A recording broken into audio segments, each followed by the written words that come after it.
to introduce the one and only Tommy Davidson. Yeah! You might know my man from his work in In Living Color, The Proud Family, or from one of Jordan's very favorite movies, Ace Ventura. So, hey man, thank you so much. I'm here. Yeah! I made it. Man, I'll tell you, this whole building has been so excited for you to get here. I'm really happy about it. I'm in here like going, hi, everyone. Hi. You know, this is the morning, and it's like, what's up? Yeah, so I'm awake now. You ready to I'm go? awake now. Yeah, Yeah, he saw the intro, and he's like, oh, I know what I'm getting into. And there's a lot of tutus in here.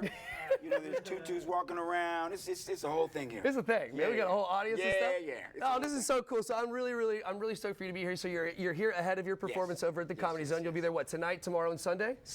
Tonight, tomorrow, and Sunday. Okay, great. And then so, like, let me ask you something, like, right off the top, like, what? Because you're a fantastic, yeah, exactly. So you're such a good entertainer. So what made you want to become an entertainer? Well, my mom was, you know, I would do all these impressions when I was a kid, you know, and I'm doing Stallone in the kitchen, and she's like, would you shut up, you know? And I was doing Al Jarreau one time, you know, she goes, she sees him on TV, and she goes, do that again? So she said, you might have something here. Oh, that's cool. No, so I think it was an accumulation of her and the principals in my schools that were like, oh, so you're the comedian. Yeah. So, yeah. Yeah, there, out there. Yeah. All right, so you brought over with us a video that you and I are going to watch together, right? Okay, so let's check this video out. Okay, This is pretty cool. Really interesting, this thing. Yeah, I haven't watched it yet, so I've been saving it. An all-American video. Okay. That's all-American video. Oh, yeah, all-American. You know, kind of start out with my book. Mm-hmm. You know, you're going, who's the white woman? Yeah. You know? Who is that? Yeah. We'll get to it, you know. There you go. Looking sharp, looking good, looking sharp. I almost look like a pastor, but I'm not. Right. You know. Who's it? And this woman here, you know, I'll explain, but right now, you know, you're going, what the heck is going on here? You know? Yeah, all of a sudden she's like kind of cartoon. Looking at it from here. You know yeah. what I mean? So it's like you're going, what's happening here? Right. Who's the guy with the flowered shirt? Who's the AI lady? Look at this. Yeah, who's the AI? Exactly, right? So what's going on here? And then hopefully we cut to where we see what really happened here. We see a baby in the trash. Yeah, I was about to say, what is that? Yeah, that's a baby in the trash, right? And so on the ankle says kid 0 in the trash, right?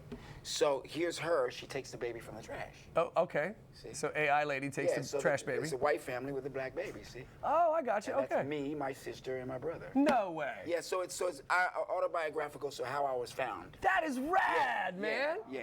That is very cool. Yeah. So I was found in the trash in in Mississippi. Stop that. By a white woman from Wyoming. And a white guy. They were married. Yeah. With my brother and sister at the time. Sure. From Wyoming. He was from Colorado. Found me in the trash in Mississippi. Random. She decides she's going to keep me. Yeah. I go to Fort Collins, Colorado, and grow up there. Okay. They're professors at Colorado State. Yep. Right? And so we moved to Washington, D.C. when I was 5. So I don't know they're black and I'm white. Right, yeah. You don't know any different, yeah. All I know is that that's my parents. We were around of a lot of litters, so if the cat was white, it could have 3 black ones, a white one. I thought we were like animals. Right.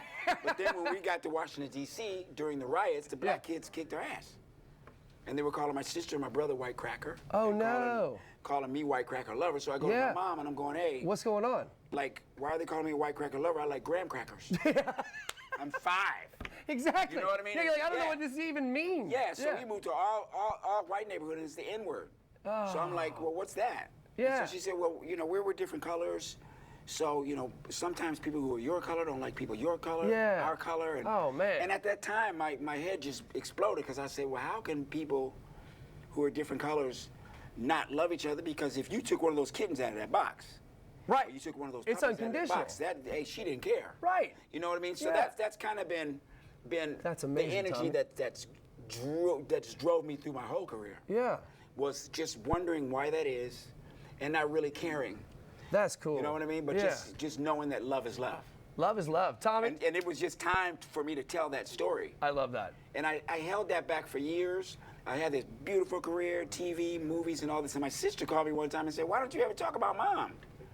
And I never knew that I concealed that. Yeah. Because it was embarrassing. Right. When they came around, I had a hard time with the black people. And then when I came around, the white people had a hard time with me. Yeah. So if I didn't say anything, everybody was cool. Wow, that's crazy. So that's the video. Basically, is like, Touches hey, now's the time. Gotcha. Yeah. Tommy, I really appreciate it. I didn't man. know that's a Yeah, fantastic yeah, story. yeah. Really, guys, go out Yeah. and check out my guy Tommy Davidson. He is going to be at the Comedy Zone tonight, tomorrow, and Saturday. But for now, we're